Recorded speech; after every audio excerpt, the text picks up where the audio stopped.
तुम सच में मुझे नहीं नहलाओगी? वीर इस ढंग से बोला जैसे किसी बच्चे को कोई चीज ना मिले तो ऐसा लगता है जैसे वो अभी रो देगा। आयत ने वीर को पूरी तरह से इग्नोर किया, ब्लैंकेट को खींचकर अपने बदन पर डाला और अपनी आंखें बंद कर ली। वीर अपने मन में कहता है, इतनी जल्दी तो बिल्कुल नहीं सोने दूंगा तुम्हें मेरी जान। अभी तो तुम्हें जागना है, कुछ पल और मेरे साथ। ये जो मेरे डिजाइनर कपड़े और जूते को बर्बाद किया है तुमने, उसका बदला भी तो पूरा नहीं हुआ है। ठीक है, मत नहलाओ, मैं खुद नहा लूंगा, कहकर वीर बाथरूम की ओर गया। बाथरूम का दरवाजा जैसे ही खुला, उसकी आवाज पर आयत अपनी आंखें खोलकर बाथरूम की ओर देखती है। वीर दरवाजे पे ही खड़ा अपने कपड़े खोल रहा था और यह आयत अच्छी तरह से देख रही थी। वीर दरवाजे पर ही खड़ा अपने कपड़े खोल रहा था और ये आयत अच्छी तरह से देख रही थी। उसने अपने कोट को फेंका, टाई को निकालकर फेंक दिया। उसे ठीक से खड़ा नहीं हुआ जा रहा था। वो कभी बाएं तरफ गिरता तो कभी दाएं तरफ। उसके बाद शर्ट उतारकर फेंक दिया। वीर ने जैसे ही अपने बेल्ट को हाथ लगाया, आयत झट से अपनी आंखों को बंद करके अपने चेहरे को दूसरी तरफ घुमाकर देती है। कुछ पल तक इस तरह घूमे रहने के बाद आयत ने सोचा शायद वीर बाथरूम में चला गया होगा, लेकिन दरवाजा भी बंद होने की आवाज नहीं आई थी। इसलिए उसने ये सोचा कि कहीं वीर यहाँ वहां गिर तो ना गया। यही सोच आयत ने जैसे ही अपनी आंखें खोलकर सामने देखा, वीर इस वक्त अपने वॉकर्स में था और उसी की तरफ देख रहा था। अपने गले तक करके ओढ़े हुए ब्लैंकेट को खींचते हुए आयत ने अपने सर पर रखा और जोर से चिल्लाई, वीर दफा हो जाओ यहाँ से। वीर मुस्कुरा उठा। उसे आयत पर इतनी हंसी आ रही थी कि वो जैसे तैसे अपनी हंसी को कंट्रोल कर रखा था। वीर झुककर आयत के ऊपर से ब्लैंकेट को खींच देता है। आयत अपने आंखों को बंद किए चिल्लाती है, Veer I will kill you. Veer blanket को अपने कमर पर लपेट कर उसके सामने खड़ा हो जाता है। आयत की हिम्मत नहीं थी कि वो अपनी आंखें खोल सके। वीर कुछ पल तो आयत को यूं ही मुस्कुराते हुए देख रहा था। वो अच्छी तरह से जानता था कि आयत इस वक्त कितना अनकंफर्टेबल फील कर रही होगी। वीर उसके हाथ को पकड़कर खींचा और उसको बेड पर बिठा देता है। आयत अपने एक हाथ को अपनी दोनों आंखों के ऊपर रखकर अपनी आंखों को बंद किए हुए थी। क्या हुआ मेरी जान? तुम्हारा पति हूं मैं और तुम मुझसे इतना शर्माती हो? वीर प्लीज। अब आयत और नहीं लड़ना चाहती थी। आयत कुछ पहले इंतजार करने के बाद अपनी आंखों पर से अपने हाथों को उठाती है। सामने वीर उसे ही देखकर मुस्कुराते हुए खड़ा था। आयत की नजर उसके सर से होते हुए नीचे आई और वीर के कमर पर लपेटे हुए उस मोटे ब्लैंकेट को देखकर उसने अपने सीने पर अपना हाथ रखते हुए चैन की सांस ली। शुक्र था वीर के अंदर इतनी तो शर्म थी कि उसे इस वक्त अपने बॉक्सर में तो बिल्कुल नहीं घूमना चाहिए था। तुम जानबूझकर मुझे परेशान कर रहे हो ना? आयत ने बहुत ही भोलेपन से कहा। आयत उसके चेहरे की तरफ देख रही थी। जब आयत की नज़र वीर के उस मस्कुलर बॉडी पर गया, आयत की नज़र वीर के कॉलर बोन पर गई और वहीं उसकी नज़र वहीं अटक गई। जिस तरह चांद पर दाग होता है, उसी तरह वीर के उस हैंडसम पर्सनालिटी पर वो दाग था। एक बड़ा सा कट का निशान था। उसके कॉलर बोन से होते हुए शोल्डर तक का कट का निशान था। वीर आयत की नज़र का पीछा करते हुए अपनी नजर झुकाकर अपने कॉलर बोन के उस निशान को देखता है और फिर मुस्कुराकर आयत की ओर देखते हुए कहता है, तुम्हारा ये दिया हुआ है, याद है तुम्हें? आयत को बहुत शर्मिंदगी हो रही थी। वे जिसके बॉडी के अंदर कोई चाह कर भी कोई कमी नहीं ढूंढ पाता, उसके कंधे पर ये दाग सच में अच्छा नहीं लगता था। वीर रोने की एक्टिंग करते हुए कहता है, मेरी बीवी जब ये दाग देखेगी तो क्या बोलेगी? मैं क्या मुंह दिखाऊंगा उसे? वीर, तुम्हारी पत्नी मैं हूँ। मैं कभी नहीं पूछूंगी कि ये दाग कैसे आया। हाँ, पूछोगी भी कैसे? तुम्हारी वजह से तो मैं किसी के सामने अपने इस ड्रेसिंग बॉडी को एक्सपोज भी नहीं कर सकता। क्या फायदा इस बॉडी का? कहकर वीर ने अपने बाइसेप की ओर इशारा किया। कोई जरूरत नहीं है अपनी बॉडी का शो ऑफ करने की। आयत उंगली दिखाते हुए बोली, तुम्हें जलन होगी क्या?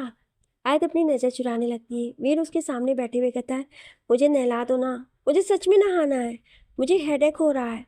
आयत जो कि अभी अभी उसे निशान को देखकर शर्मिंदा हो रही थी, फिर से वीर की जिद पर गुस्सा होते हुए कहती, वीर ये जिद ठीक नहीं है। तुम नहाना चाहते हो तो जाकर नहा लो, पर मुझे सोने दो। वीर उसकी गोद में सर रखकर लेट जाता है और यूं ही उसकी गोद में लेटे हुए कहता है, मैं नहीं जाता बाथरूम। कैसी बीबी हो, तुम मुझे नहला भी नहीं सकती? वीर उठो। आयत उसे अपनी गोद से नीचे धकेलते हुए कहती है। वीर उसे कसकर पकड़कर कहता है, मेरी जान, मुझे दूर मत करो, वरना मेरी तितलियों को बुलाता हूँ। वो तो बहुत प्यार से नहला देंगी मुझे। आयत मेरी तितलियां सुनते ही गुस्से से लाल हो चुकी थी। उसने वीर को पकड़कर उठाना चाहा पर वीर शर्टलेस था। वो उसकी बॉडी को टच नहीं करना चाहती थी। अपने बड़े हुए हाथ को आयत ने मुट्ठी बांधकर पीछे किया और वीर की ओर घूर कर देखने लगी। वीर आयत के दूसरे हाथ को पकड़कर उसकी उंगलियों से खेल रहा था। आयत उसके बालों को खींचते हुए बोली, चलो नहला देती हूँ ताकि मैं सो सकूं। वीर तो बस उसे परेशान करने के लिए नहाने की जिद कर रहा था। वो सच में नहीं नहाना चाहता था। पानी उसके शरीर पर जाते ही उसका वो नकली चोट जो कि वो पाउडर लगाकर बना कर आया था वो निकल जाता और उसका पोल खुल जाता। नहीं, अब मुझे नहीं नहाना। ठीक है, जाओ जाकर कपड़े पहनो, आयत उसे उठाते हुए बोली। अब वीर के दिमाग की बत्ती चली। वो आयत की ओर इशारा करते बोला, तुम्हारे कारण अब मैं किसी के सामने नहीं जा सकता। तुमने मेरे कपड़ों का खून कर दिया। तुम खूनी हो, मेरे कपड़ों के, मेरे जूतों की। आयत को खुद पर गुस्सा आ रहा था। वो अलमारी से दूसरे ब्लैंकेट को लेकर सोते हुए बोली, जाकर पुलिस को कंप्लेन कर दो और जब तक पुलिस आती है तब तक प्लीज मुझे सोने दो। वीर आयत की हालत देखकर मुस्कुराया। वो खुद भी अब उसे परेशान नहीं करना चाहता था। वो बाथरूम में चला जाता है और उसके जाते ही आयत बाथरूम की ओर देखकर मुस्कुरा देती है। अब सुबह सुबह वीर को कैसे सबक सिखाए वो उसे पता था। अपने उटपटांग हरकतों से वीर ने रात को आयत को बहुत परेशान किया था, जिस कारण आयत काफ़ी देर तक सो नहीं पाई थी। सुबह के 8 बज रहे थे लेकिन अभी आयत अपने बिस्तर पर चैन की नींद सो रही थी। वीर उठकर तैयार हो चुका था। अपने असिस्टेंट को बोलकर उसने फिर से अपने कपड़े मंगवा लिए थे। कमरे से निकलने से पहले ही एक बार वीर आयत की ओर देखता है। अब तक वीर दरवाजे तक पहुंच गया था लेकिन इस तरह आयत को सुकून से सोता देखकर वो उसकी ओर बढ़ा। उसके माथे को प्यार से चूमकर उसने उसे धीरे से गुड मॉर्निंग कहा और कमरे से बाहर चला गया। हर साल की तरह इस साल भी वीर के दोस्तों की आज न्यू पार्टी थी। उसने आयत को फ़ोन करके अपने पार्टनर के तौर पर इसमें चलने के लिए पूछने के लिए उसे कॉल किया। देखो वीर, तुम्हारी पार्टी मुझे पता है कैसी होगी। फिर से तुम ड्रिंक करके बेवड़े बने घूमते रहोगे। आयत बहाना बनाती हुई बोली, इतने सालों से जानती हो मुझे, कितनी बार देखा है तुमने मुझे ड्रिंक करते हुए। कल रात को देख लिया मैंने तुम्हें। छी वीर, इतना ड्रिंक कौन करता है। तुम्हारे कपड़ों से कितनी बदबू आ रही थी शराब की। मुझे अभी सोच कर भी उल्टी आ रही है। वीर मुस्कुरा रहा था जबकि आयत दूसरी तरफ चिड़ी हुई थी। मैं कुछ नहीं जानता। मैरून ब्लैक में कुछ भी पहन लेना और रिमेंबर तुम आ रही हो। वीर ने बोलकर फ़ोन कट कर दिया। वीर वक्त पर पहुंच चुका था। थीम के अकॉर्डिंग ब्लैक शर्ट और ब्लैक पैंट में वीर काफ़ी हैंडसम लग रहा था। वो भी पार्किंग में आयत का इंतजार कर रहा था। आयत को कई बार उसने कॉल लगा दिया था पर आयत उसका कॉल रिसीव नहीं कर रही थी। वीर पार्टी में अंदर की ओर चला जाता है। उसे वही पुराने सभी दोस्त वहाँ मिलते हैं और उनके साथ व्यस्त हो जाता है। इन सभी से बात करते हुए बार बार वीर की नज़र गेट की ओर थी। आयत अब तक नहीं आई थी। तभी किसी ने वीर से कहा, रणविजय आ गया। वीर पीछे पलटकर देखता है और रणविजय को देखकर मुस्कुराता है। तभी उसकी नज़र रणविजय के बगल में खड़े आयत पर पड़ जाती है। मैरून कलर के one piece knee length frock में बहुत खूबसूरत लग रही थी। वो ये सोचकर ही पागल हो रहा था कि आयत यहाँ रणविजय के साथ आई है, जबकि उसने कितनी बार आयत को कहा है कि उसके साथ चले। यहाँ तक कि कई बार फ़ोन भी कर रहा था पर आयत ने फ़ोन नहीं उठाया था। आयत पार्टी में आने के बाद भी वीर को पूरी तरह से नज़रअंदाज करती है और बाकी सभी लोगों से बात करती है। तभी वेरोनिका आती है और वीर को डांस करने के लिए अपने साथ ले जाना चाहती है। वीर जो कि आयत से चिढ़ा हुआ था आयत को जलाने के लिए वेरोनिका के साथ चला जाता है, लेकिन वो आयत को क्या जलाता जब वो खुद ही रणविजय से जला जा रहा था। आयत वीर के पास आकर खड़े होना तो दूर की बात, उसकी तरफ देख भी नहीं रही थी। रणविजय और आयत किसी कॉर्नर में बैठे जाने क्या बातें कर रही थी। वेरोनिका वीर के कान में कुछ कहती है तो वीर वेरोनिका के साथ उस क्लब से दूसरी साइड चला जाता है। वीर के क्लब के बाहर जाते ही आयत उस तरफ देखती है जिस तरफ वीर गया था। वीर को भले ही लग रहा हो कि आयत उसे नहीं देख रही थी, एक चोर नजर आयत ने वीर पर बना रखी थी और इस वक्त उसे इस तरह वेरोनिका के साथ पार्टी से बाहर जाता देख और गुस्से से आग बबूला हो चुकी थी। रणवीर को एक्सक्यूज मी बोलकर वो वहां से बाहर गई। उसने सब तरफ देख लिया, उसे वीर नहीं दिखाई दिया। तभी एक कमरे से वीर की आवाज आई। आयत दरवाजे को जोर जोर से ठोककर वीर को आवाज देती हुई कहती, वीर दरवाजा खोलो। दरवाजा नहीं खुला। अपने हथेलियों से दरवाजे को जोर से मारती हुई आयत ने कहा, वीर मैं जानती हूँ तुम अंदर हो, मैं बता रही हूँ मैं तुम्हें मार डालूंगी। अगर तुमने मुझे चीट किया तो। दरवाजा अब भी नहीं खुल रहा था। आयत अंदर ही अंदर अब गुस्से से इतनी भर चुकी थी कि उसके सामने अगर वीर इस वक्त भी दरवाजा खोल देता तो या तो वीर या फिर वेरोनिका दोनों में से किसी एक को मार देती। वीर, वेरोनिका, क्या कर रहे हो तुम दोनों अंदर? अंदर से कोई आवाज नहीं आ रही थी, जबकि आयत दरवाजे को लगातार ठोके जा रही थी। उसके दिमाग के अंदर वीर और वेरोनिका के जाने कितनी सारी इमेजिनेशन आने लगे थे, जो कि उसके गुस्से में घी डालने का काम कर रही थी। उसने अपना हाथ का मुक्का बनाकर दरवाजे पर मारना चाहा था कि किसी ने उसका हाथ पकड़ लिया। आयत पीछे पलटी तो मुस्कुराते हुए वीर उसके सामने खड़ा था। वीर को कमरे के बाहर देख आयत हैरान थी, जबकि वीर मुस्कुराते हुए बोला, क्या हुआ? इतनी दीवानी हो गई मेरी कि चारों तरफ मैं दिखाई दे रहा हूँ। तुम तुम तो इस कमरे के अंदर थे ना? आयत अपने हाथों को छुड़ाने की कोशिश करती बोली। वीर उसके हाथ को पकड़कर छोड़ा नहीं, बल्कि दूसरे हाथ को भी पकड़कर अपने करीब खींचते हुए कहता है, अगर कमरे के अंदर होता तो देखता कैसे कि किसी और के साथ? मुझे देखकर मेरी बीवी कितनी जलती है। जलन? जले मेरी जूती। जब तक बीवी हूं तुम्हारी तब तक खुश नहीं रह तुम्हें। आयत ने अपनी गर्दन दूसरी तरफ घुमा ली। वीर उसके चेहरे को ही देख रहा था, कुछ गुस्से से लाल हुआ चेहरा तो कुछ मेकअप। आयत गुलाबी परी लग रही थी।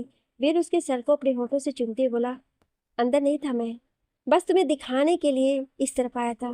देखना चाहता था तुम मेरे पीछे यहाँ तक आती हो या मुझे नजरअंदाज करके उस कुत्ते के साथ बैठी रहती हो। दोस्त है तुम्हारा, शर्म नहीं आती उसे कुत्ता कहते हुए? वो दोस्त है, तभी तो कुत्ता कह रहा हूँ। कोई और होता ना तो अब तक कब्र के अंदर होता। तुम्हारी हिम्मत कैसी है उसका हाथ पकड़ने की? क्यों? दोस्त है मेरा और मैं पति हूँ तुम्हारा। कोई गुस्से से तो कोई जलन से। दोनों एक दूसरे की आंखों में इस तरह से घूर रहे थे मानो अपनी आंखों ही आंखों में सारे सवालों के जवाब लेना चाहते हो। प्रसन्न ना आयत में कम था ना वीर में, और जितना गुस्सा था दोनों के अंदर शायद उतना ही प्यार भी था। वीर के चेहरे को आयत जितने ध्यान से देख रही थी उसका होश उतना ज्यादा उड़ता जा रहा था। महज 1 मिनट के अंदर आयत के चेहरे पर हैरानी थी। वीर देख सकता था कि उसके चेहरे पर उसे हैरानी को। क्या हुआ? तुम ऐसे क्यों देख रही हो मुझे? वीर आयत को इस तरह अपने आप को देखता पाकर कहता है, वीर, यू आर इम्पॉसिबल। मैं जितना सोचूं तुम उससे ज्यादा बदतमीज, बददिमाग और बेवकूफ हो। आयत, वीर झुंझलाते हुए बोला, तुम कह रही हो तो सुन ले रहा हूँ, वरना तुम भी जानती हो वीर मल्होत्रा के सामने कोई इतना बोलकर निकल जाए ये आज तक कभी नहीं हुआ है। आयत वीर की कॉलों को पकड़कर अपने करीब खींचकर उसकी आंखों में आंखें डालकर कहती है, अब बीवी हो तुम्हारी, इतना एडवांटेज तो लूंगी ही, है ना? बाय द वे, ये कल जो तुम्हारे चेहरे पर ढेर सारा चोट का दाग था वो निशान कहाँ गया? वीर हैरानी से अब अपने चेहरे को अपने दोनों हाथों से टच करने लगा। आयत कॉलर को छोड़कर अपने हाथ को एक दूसरे से इस तरह से झटका मानो जैसे साफ कर रही हूँ। वीर अभी उन जगहों को छूकर देख रहा था जहां पर कल उसने चोट का निशान बनाया था। आयत उसे देखकर 2 कदम पीछे जाती है और मुस्कुराकर अपने हाथ को बांधकर उसके सामने खड़े होकर कहती है, एंड आई एम श्योर कि तुमने कल ड्रिंक नहीं किया था। तुम बस मुझे परेशान करना चाहती थी। एम आई राइट वीर?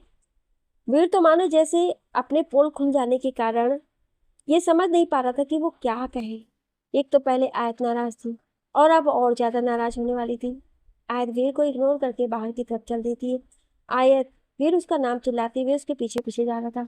आयत सुनो, आयत सुनो ना, तुम्हें परेशान नहीं कर रहा था, बस मजाक कर रहा था तुम्हारे साथ। इतनी बोरिंग थोड़े ना हमारी लाइफ हो जाएगी, यही छोटे छोटे चीज तो याद रहेगी ना जिंदगी भर। आयत वीर की तरफ देखते बोली, अच्छा, पूरी रात मुझे जगा के रखा तुमने, अपनी उटपटांग से बातों में उलझा कर रखा, मैं सो नहीं पाई। तो मैं भी तो नहीं सोया ना, ऐसा तो नहीं था कि तुम अकेले जग रही थी। आयत वीर की बात सुनने के बाद फिर आगे की तरफ चलते हुए कहती है, वीर, जिस तरह से तुम मुझे परेशान कर रहे थे और जितना मैं तुम्हें इतने सालों में जान पाई हूँ, आई एम श्योर कि तुम्हारी कोई मीटिंग पार्टी नहीं थी। तुम आराम से अपनी नींद पूरी करके मुझे परेशान करने के लिए आए होगे। वीर के चलते कदम रुक गए। आयत इतनी आसानी से उसकी इस चोरी को पकड़ लिया था। अपने पीछे वीर की जूते की आवाज न आने पर आयत पलट कर वीर को देखती है, जो हैरानी से खड़े खड़े उसी को देख रहा था। आयत मुस्कुराई और बोली, देखा, गलत नहीं सोच रही थी मैं। तुम सच में अपनी नींद पूरी करके आए थे, मेरी नींद खराब करने के लिए। Are you know what Veer, I am very disappointment. Veer तेज कदमों के साथ आयत के करीब पहुंच आए। उसे चलते चलते ही आयत को अपनी गोद में उठा लिया। ये क्या कर रहे हो वीर, छोड़ो मुझे। बिल्कुल नहीं, मैंने तुम्हें परेशान किया ना, तो अब मैं उसका पश्चाताप करूंगा। जब तक तुम खुश नहीं हो जाती मैं तुम्हें अपनी गोद से नहीं उतारूंगा। ये तुम्हारे लिए नहीं, मेरे लिए सजा है। आयत वीर के बाल को नोचते हुए बोली। वीर चेहरे को झुक कर आयत के कानों के पास में जाकर कहता है, मेरे बालों से खेलना बंद करो, वरना मैं तुम्हारे बालों से खेलने लगा तो तुम बहुत अच्छी अजीब सी आवाज निकालोगी। आज जिसने अपनी मुट्ठी में वीर के बालों को पकड़ रखा था, उसके सर को ऊपर करके उसकी आंखों में देखते हुए कहती, बेशर्मी की हद है वीर। वीर अपनी एक आंख ब्लिंक करके कहता है, बीबी के साथ में ये मजाक है। यार तुम भूल क्यों जाती हो, अब मेरी पड़ोसी नहीं मेरी बीवी हो। कहकर उसने उसके गाल पर किस किया। उसे अपनी गोद में उठाए वीर अपनी कार की ओर बढ़ गया। मैं रण विजय के साथ आई थी, उसी के साथ जाऊंगी।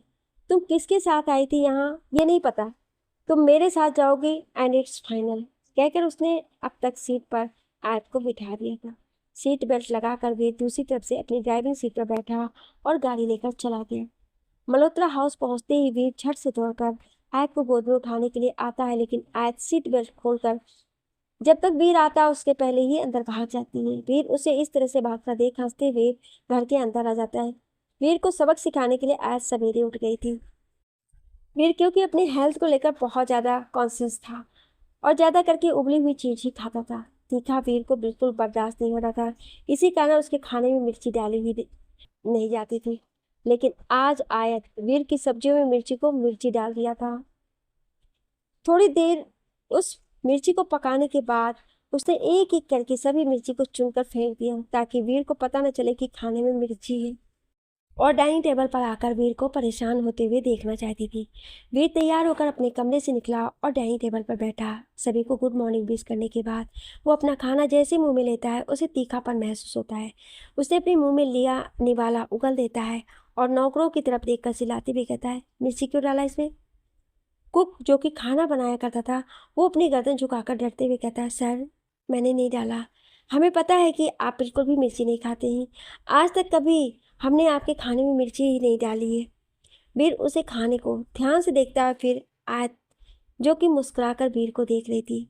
सबने वीर की नज़रों का पीछा किया और आयत की तरफ देखा। वीर ही नहीं, सभी को ये जानते हुए वक्त नहीं लगा कि आयत में वीर के खाने में मिर्ची डाल दी है। वीर प्लेट को साइड में खिसकाता है और उठकर खड़ा हो जाता है।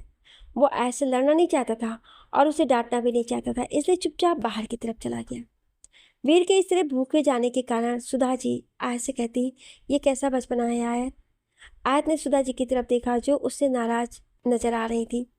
दादी माँ तुमने गलत कर दिया। दादी माँ मैं तो बस मजाक।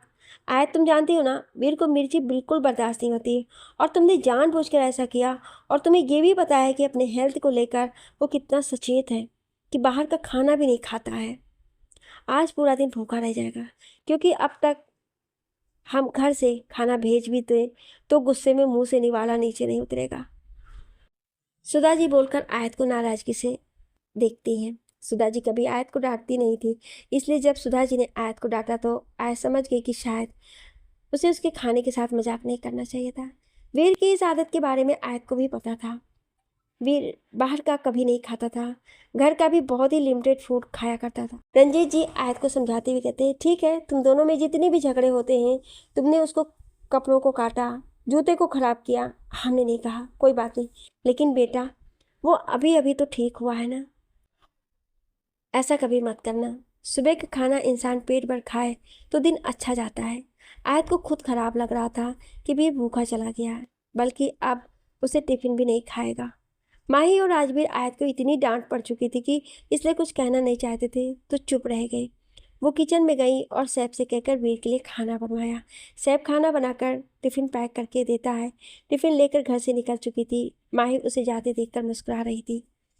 आयत को वीर का टिफ़िन लेकर जाते देख सुधा जी बोली, दोनों मानेंगे नहीं, पर जिस दिन उनके बीच का सुलह हो गई, देखना एक दूसरे को इतना प्यार करेंगे जितना किसी ने किया भी नहीं होगा। माही भी उनकी बात सुनकर मुस्कुरा देती है। आयत वीर के ऑफिस पहुंची। वीर अपनी केबिन में नहीं था। आयत टिफिन टेबल पर रखकर सोफे पर बैठकर अपने मोबाइल में बिजी हो गई। वीर लगभग आधे घंटे के बाद अपनी केबिन में पहुंचा। तुम यहाँ क्या कर रही हो? वीर आयत को हैरानी होते हुए पूछा। आयत उठकर खड़ी हुई और टिफिन की तरफ इशारा करते हुए बोली, तुम्हारा खाना लाई हूँ। अभी भूख नहीं आयत, इसे ले जाओ। वीर मना करती बोला, क्यों भूख नहीं है? सुबह भी तो नहीं खाए हो, बस मन नहीं कर रहा है। कहते हुए वीर अपनी चेयर पर बैठ गया। आयत उसकी चेयर को पीछे खींचती है जिसके नीचे छोटे छोटे पहिए थे। वो उसके कुर्सी को उस टेबल तक लेकर गई थी। वीर उस पर आराम से बैठा हुआ था। तुम क्या कर रही हो? कुछ नहीं, तुम्हें अब चलकर टेबल तक जाना नहीं पड़ेगा, मैं खुद लेकर आ गई तुम्हें। चलो अब खाना खाओ। कहते हुए आयत टिफिन को खोलना शुरू किया। वीर उसके हाथ को पकड़ते हुए कहता, आयत सच में मन नहीं है। आयत उसके बगल वाली कुर्सी को खींचकर उस पर बैठती हुई कहती है, मुझे ऐसा नहीं करना चाहिए था। दादी माँ ने कहा कि सुबह का खाना सभी को मिलना चाहिए, तभी दिन अच्छा जाता है। वीर मुस्कुराते हुए बोला, तो तुम चाहती हो कि मेरा दिन अच्छा जाए? आयत बिना कुछ जवाब दिए अब खाना थाली में निकाल कर वीर के पास रखते हुए बोली, अभी बातें मत करो, खाना खाओ। इसमें मिर्ची मिलाई है तुमने? वीर आयत गुस्से से बोली तो वीर मुस्कुराकर चम्मच उठा लेता है। उसने एक चम्मच खाना खाया। खाना रोज की तरह ही था। उसने दूसरी चम्मच में खाना आयत की तरफ बढ़ाया। आयत का मन तो नहीं था, लेकिन फिलहाल वो झगड़ा भी नहीं करना चाहती थी, इसलिए उसने उस खाने को अपने मुंह में ले लिया। लेकिन खाना जैसे उसके मुंह में गया, आयत का मुंह बन गया। उसने जैसे तैसे करके उस खाने को चबा कर निकला और वीर की तरफ देखती हुई बोली, तुम ये कैसे खाते हो? क्यों, क्या हुआ? कहते हुए वीर बड़े ही आराम से खाने लगा। इसमें ना नमक है, ना मिर्ची है, ना कोई मसाला, ये सच में सिर्फ उबला हुआ है। आयत मुंह बनाते हुए कहती है, तो आदत हो गई है मुझे, मैं तो एक दिन भी ऐसा खाना खाकर जी नहीं सकती। वीर अपनी बॉडी की तरफ इशारा करते हुए कहता है, जब ये चाहिए होता है ना, तो इस पर फोकस करना पड़ता है। सब तुम्हारी तरह ब्लेस्ड नहीं होते, ना कि जितना भी पूछते रहो लेकिन फिगर फिर भी अट्रैक्टिव रहता है। पूछते रहो मतलब? मैं खाना खाती हूँ, ठूसती नहीं हूँ। तुमने अपने ईटिंग हैबिट को देखा है? उसे ठूसना ही कहते हैं। वीर बड़े आराम से खाने का लास्ट बाइट अपने मुंह में डाल लिया, लेकिन यहाँ आयत फिर से उसे नाराज हो गई और वीर अच्छी तरह से जानता था, मेरी ना सबसे बड़ी गलती थी तुम्हें भूखा देखकर यहाँ तुम्हारे लिए खाना लाने की। आयत गुस्से से खड़े होते हुए बोली। वीर नैपकिन से अपने हाथ को और होठों को साफ करते हुए टिश्यू को मसल कर टेबल पर फेंकता है। आयत की तरफ देखते हुए कहता है, ये गलती नहीं थी तुम्हारी, बल्कि तुम देख नहीं सकती मुझे तकलीफ में। कुछ भी? आयत ने बोला। वीर भी उसके साथ खड़ा होता और कहता है, आयत तुम मानो या ना मानो, तुम भी ये बात जानती हो कि तुम मुझे बहुत चाहती हो, इतना कि मुझे एक वक्त पर भूखा नहीं देख पाई। ऐसा कुछ नहीं है वीर, वो तो दादी माँ ने कहा कि तुम बाहर का कुछ भी नहीं खाओगे, इसलिए मैं देने आ गई थी। नहीं आयत, तुम ये खाना इसलिए लेकर आई क्योंकि तुम आना चाहती थी। आज जल्दी जल्दी टिफिन को एक के अंदर एक समेटा और उसे बैग में डालकर जिप लॉक करने ही वाली थी कि आयत वीर आयत का हाथ पकड़कर अपनी तरफ खींच लेता है। आयत जाकर उसके सीने से जा लगती है। वीर उसके चेहरे को अपनी उंगलियों से ऊपर उठाते हुए बोला, आई एम सॉरी, माफ कर दो, तुम्हें बिल्कुल भी हर्ट करना नहीं चाहता था। तुम्हें जिंदगी भर खुशियां देना चाहता हूँ। आयत अपने आप को छुड़ा रही थी। वीर ने आयत की कमर और पीठ को मजबूती से थाम रखा था, जिसके कारण आयत बिल्कुल भी वीर से दूर नहीं हो पा रही थी। वीर आयत को खींचकर अपने गले से लगाते हुए बोला, मैं सच में बहुत शर्मिंदा हूँ आयत, अपनी गलतियों के लिए प्लीज़ मुझे माफ़ कर दो। आई प्रॉमिस, जैसा तुम चाहती हो मैं वैसा ही बनकर रहूँगा। तुम जैसा बनना है तुम बनो, मुझे तुमसे कोई मतलब नहीं है। आयत ने अपने को छुड़ाने की कोशिश करते हुए कहा, अगर मतलब नहीं है तो मेरी बेहोश होने की बात सुनकर वापस क्यों आ गई थी? ये सुनते ही आयत अपनी गर्दन, जो कि इस वक्त अपने सीने से लगा रखा था, उसे उठाकर वीर की आंखों में देखती है। तुम मुझे सजा देना चाहती हो ना, तो पूरी जिंदगी के लिए मेरी बीवी बन जाओ, पूरी जिंदगी करती रहो मुझ पर अत्याचार। आई प्रॉमिस, हमेशा तुम्हारी बात सुनूंगा, कभी शिकायत नहीं करूंगा। देखा, अभी जो कह रहे हो ये क्या था? शिकायत तो है ना? आयत अपने आप को छुड़ाते हुए बोली, ये पति का प्यार था जो अपनी पत्नी को बता रहा है। कि कितने भी तू कर ले सितम, हंस हंस कर सहेंगे हम, प्यार ना होगा कम सनम तेरी कसम। हा वीर, वेरी गुड, क्या बात है, गाना गाने लगे हो तुम आजकल। अब क्या करूं, रूठी हुई बीवी को तो मनाना ही है। आज टिफिन लेकर बाहर निकलते हुए बोली, आप खुद में ही गुनगुनाते रहो, मैं नहीं मानती तुम्हारी बात। आज तो बोलकर कमरे से बाहर आ गई थी, लेकिन उसके चेहरे पर आज गुस्सा नहीं, मुस्कुराहट था। उसने शादी वीर से बदला लेने के लिए किया था, लेकिन वीर की हरकतों पर वो उससे हंस रही थी। बदला लेना तो बहुत दूर की बात है, वो उसे चोट पहुंचाने के बाद खुद में ही खुद को गुस्सा करती है। एक वक्त भूखा भी नहीं देख पाई वो वीर को। रात को वीर अपने कमरे में सोने के लिए आया, तो भी वो आयत को मनाने की बहुत कोशिश कर रहा था। आयत मान तो चुकी थी, लेकिन उसे अब सता रही थी।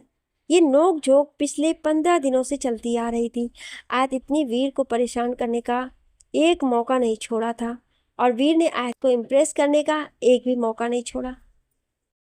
आयत कितना भी वीर को परेशान कर ले, अंत में वीर के चेहरे पर सिवाय मुस्कुराहट के और कुछ नहीं दिखता, और वीर की मुस्कुराहट देखकर आयत खुद में ही गिल्ट से भर जाती। आयत को समझ नहीं आ रहा था कि क्या करे। तभी आयत के दिमाग में फिर एक खुराफाती आइडिया आया, और एक नकली डाइवोर्स पेपर बनवा कर लेकर आई, और रात को वीर के खाने का इंतजार करने लगी।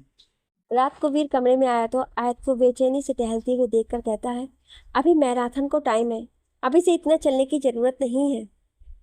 Very funny. आयत पेपर्स वीर की तरफ बढ़ा देती है। वीर पेपर्स को हाथ में लेते हुए कहता है, क्या बात है, ये शादी के बाद तुम्हारा पहला गिफ्ट है मेरे लिए। कहते ही उसने पेपर के पहले पन्ने को पलट दिया था, और बोलते बोलते उसके चेहरे का रंग उड़ चुका था। वो हैरानी से आयत की ओर देखते हुए बोला, मजाक मजाक तक ही अच्छा लगता है। अच्छा, ये मुझे कौन समझा रहा है जो मजाक मजाक में क्या कुछ नहीं करता है। आयत ने फिर से वीर को ताना मारा। ओके ठीक है, अब गलती की थी तो पूरी जिंदगी तो मुझे सुनना ही पड़ेगा, लेकिन आयत, this is not good, this is not fair. Veer paper को फाड़ कर कमरे में फेंकते हुए कहता है, तुम्हारे और मेरे रिश्ते को अब हम दोनों में से किसी एक की मौत ही तोड़ सकती है। मैं तुम्हें कुछ होने नहीं दूंगा। अगर तुम मुझे मरती भी देखना चाहती हो तो एक बार कह दो, आई प्रॉमिस वीर मल्होत्रा तुम्हारे लिए मर भी सकता है। ये मजाक और वीर को इरिटेट करने पर बात शुरू हुई थी, लेकिन वीर से मरने मारने पर लेकर आ गया था। कहो मर के दिखाऊं। कहते हुए वीर आयत के दोनों बाजू को पकड़कर अपने करीब खींचता है। आयत ने ये बिल्कुल भी एक्सेप्ट नहीं किया था। उसे समझ भी नहीं आ रहा था कि अब वो बोले तो क्या बोले। वीर, वो मैं, बोलो आयत, निकालना चाहती हो मुझे अपनी जिंदगी से बाहर? चला जाऊं मैं तुम्हारी जिंदगी से बाहर? आयत कुछ नहीं बोल रही थी। वीर उसे छोड़ देता है और कमरे से बाहर चला जाता है। आयत एक टक उसे जाते हुए देख रही थी, पर वो उसकी तरफ बढ़ नहीं पाई। कुछ पल बाद अचानक से उसे जैसे होश आया हो, वो अपने कमरे से बाहर दौड़ी। सभी खाना खाकर अपने अपने कमरे में सोने जा चुके थे। पूरा लिविंग रूम खाली था। वीर को वहां न देखकर गेट के पास के सर्वेंट से आयत वीर के बारे में पूछी, तो पता चला कि वीर अपनी गाड़ी लेकर गया है। अब आयत को पता नहीं क्यों डर लगने लगा था। वीर गुस्से में कुछ भी कर सकता था, ये आयत जानती थी, और इस वक्त उसे वीर को खोने का डर सबसे ज्यादा लग रहा था। ये वीर को भले ही कितना भी परेशान कर ले, लेकिन वीर को खोने का रिस्क नहीं ले सकती थी। उसने फोन लिया और वीर को कॉल लगाया। शुरुआती कुछ कॉल तो वीर ने उठाया ही नहीं। बाद में उसने फोन उठाकर सिर्फ इतना कहा, डोंट वरी आयत, बनूंगा नहीं, अभी फिलहाल बहुत गुस्से में हूँ, तुमसे बात करूंगा तो फिर झगड़ा हो जाएगा और तुम नाराज हो जाओगी, इसलिए अपने अपार्टमेंट में जा रहा हूँ, आ जाऊंगा, जल्दी सो जाओ। वीर ने फोन कट कर दिया। आयत का मुंह रोने जैसा हो गया था। वहीं बैठी हुई कुछ देर तक सोचती रही, फिर वो उठी और अपनी गाड़ी का चाबी लेकर वो भी बाहर निकल गई। आयत वीर के अपार्टमेंट पहुंची। वो पहले भी एक दो बार यहाँ आ चुकी थी। उसे वीर का कमरा पता था, और यहाँ के जो दो चार नौकर थे वो अभी आयत को पहचानते थे, इसलिए किसी ने आयत को रोका नहीं। आयत वीर के कमरे में गई तो फिर इस वक्त उसके कमरे में मौजूद उस झूले पर बैठा कुछ सोच रहा था।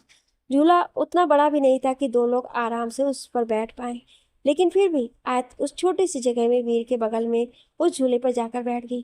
अचानक आयत को यहाँ देखकर वीर भी थोड़ा सा खसकता है और उसे बैठने देता है। वीर झूले के पीछे अपने सर को टिकाकर कहता है, आयत, अब और नहीं हो पा रहा है, जितना लड़ना था लड़ लिया तुमसे, अब भी समझा रहा हूँ, आगे भी समझाऊंगा, पर जब लोगों को देखता हूँ ना उनके लव वन के साथ, तो मन करता है काश मैं और तुम भी वैसे ही रहते। आयत वीर को देखे जा रही थी, जो अपनी आंखें बंद किए बोले जा रहा था। गलती की है मैंने आयत, मैं मानता हूँ, पर हम सब कॉलेज लाइफ में इस तरह की गलतियाँ करते थे ना। दोस्तों के साथ यूं ही फन। हर किसी को गलती के बाद पछताने का मौका मिलता है, और मेरे हाथ में तुमने डाइवोर्स पेपर थमा दिया। वीर, वो नकली था। आयत बिल्कुल मुआसी हो चुकी थी। वीर अभी अपनी आंखें नहीं खोल रहा था। वीर मेरी तरफ देखो। आयत ने वीर के कंधे पर अपने हाथ रखते हुए बोली। वीर बिना कुछ कहे बस आंखें बंद किए हुए था। वीर खड़ा हुआ आयत के सामने खड़ा होते हुए बोला, अब खत्म करते हैं सब, एक शुरुआत करते हैं, प्लीज आयत। अच्छा, तो 1 रुपए की औकात वाली लड़की से प्यार हो गया तुम्हें? देखा, फिर से तुम उस बात को अपने दिमाग में लेकर बैठी हो। 1 रुपए का दिमाग मेरा हो गया था कि मैं ये बात कही। जिंदगी भर जितना ताने मार रही हो, इसके लिए मैं सुन तो रहा हूं ना। कभी लड़ता हूं क्या जब तुम इस बात पर कुछ कहती हो? लेकिन अब दूर मत करो प्लीज आयत। बता नहीं सकता जब तुम चली गई थी किस दौर से गुजरा था मैं। अगर माँ पापा का ख्याल ना होता तो मैं सुसाइड अटेम्प्ट कर चुका होता। वीर, आयत तेज आवाज में बोली। इट्स ट्रू आयत, जिंदगी बोझ लग रही थी, फिर तुम आ गई। मुझे पता है डैड तुम्हें लेकर आए थे। आयत हैरानी से वीर की ओर देखने लगी। तुम दोनों के बीच की बात सुनी थी मैंने, जब तुम लौट कर आई थी उस वक्त। आयत हैरानी से वीर की ओर देखने लगती है, और वीर फ्लैशबैक में चला जाता है। फ्लैशबैक, मैं सिर्फ आपके कहने पर आ गई हूँ अंकल।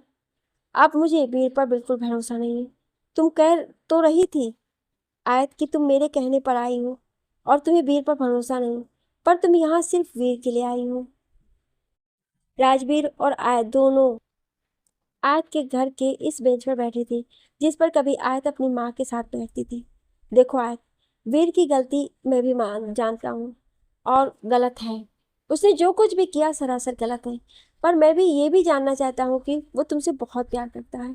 उसने तुम्हारे साथ प्यार का नाटक नहीं किया, और इसलिए उसने मेरी औकात 1 रुपए की बताई। आयत ने राजवीर की बात को काटते हुए कहा, नहीं, उसने उस आयत के लिए शर्त लगाई थी जो उसे अटेंशन नहीं देती थी। जिस दिन तुमने उसके हाथ में अपना हाथ दिया वो शर्त भूल गया था। आयत, अपना टाइम ले लो, उसे परेशान करो, सजा दो, 2-4 थप्पड़ भी लगा देना, दो तो मेरी तरफ से भी, लेकिन उसकी गलती को एक बार माफ कर दो। आयत खामोशी से राजवीर की बात सुन रही थी। तुम्हें पता है, शायद मेरे खून में ही है कि हम गलती करने के बाद पछताते हैं। राजवीर वहां बैठे बैठे अपने और माही की पूरी कहानी आयत को बताता है। आयत हैरानी से राजवीर की बातों को सुन रही थी। उसे यकीन ही नहीं हो रहा था कि यह आइडियल कपल का एक वक्त पर डिवोर्स ले चुका है। राजवीर उठकर खड़े होते बोला, बड़ी गलतियां इंसान को नहीं करनी चाहिए, लेकिन अगर सच्चे मन में पछतावा हो और सामने वाले से तुम्हें भी प्यार हो तो एक मौका जरूर देना चाहिए। लेकिन उसे इतना सबक जरूर सिखाना कि दोबारा तुम्हारे साथ इस तरह की हरकत करने से पहले 1000 बार सोच ले, जैसे आज मैं पहले 1000 बार माही के बारे में सोचता हूँ, फिर अपने बारे में। राजवीर वहां से उठकर चला गया। फ्लैशबैक खत्म। आए तो वीर दोनों एक दूसरे की तरफ देख रहे थे। आंखों में आंसू लिए वीर आयत को देख रहा था। वीर की आंखों में नमी आयत देख पा रही थी। ये वो पछतावा था जो आयत देखना चाहती थी, और उम्मीद यही कर रही थी कि ये आप पूरी जिंदगी के लिए रहेगा। यकीन कर लो तुम पर, धीरे से मुस्कुराते हुए आयत बोली। जो चाहे वो वादा करवा लो, सब मान लूंगा। अच्छा, और कहूँ तितलियों को छोड़ना पड़ेगा? जिस दिन तुम आई उसी दिन सब छूट गई। आयत मुस्कुराते हुए बोली, अच्छा, दिखा मुझे ये, लेकिन क्या पूरी जिंदगी ऐसा रहेगा? बिल्कुल। हर सैटरडे को मूवी दिखाओगे? वीर, हाँ, मैं अपनी गर्दन हिलाई। हर संडे मेरे साथ स्पेंड करना पड़ेगा? हाँ। ये तो मेरे लिए अच्छा है ना। मुझे बहुत सारा प्यार करोगे? वो तो आज भी करता हूँ, और वक्त के साथ ये बढ़ेगा ही। वीर उसके दोनों हाथों को बारी बारी से चूमते हुए बोला, बच्चों को भी तुम ही संभालोगे? मैं और उनके लिए रात को डायपर चेंज करने नहीं उठूंगी। वीर ठहाका मारकर हंसते बोला, तुम बस मुझे बेबी दे देना, मैं बेबी सीटर बनकर उनकी देखभाल कर लूंगा। तुम बस अपनी पार्टी करते रहना।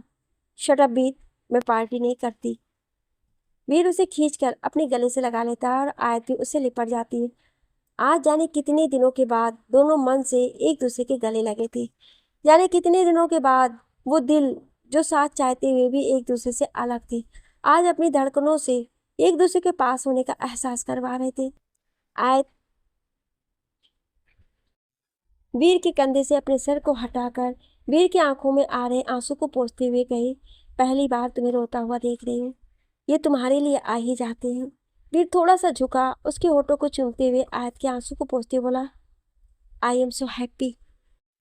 आयत अपने होठों को उंगलियों से साफ करते बोली, ये दूसरी बार है जब तुमने मस्ती की है। आयत को गोद में उठाकर उस झूले पर से फिर से बैठते हुए बोला, दूसरी नहीं तीसरी बार? नहीं, दूसरी बार, मुझे याद है।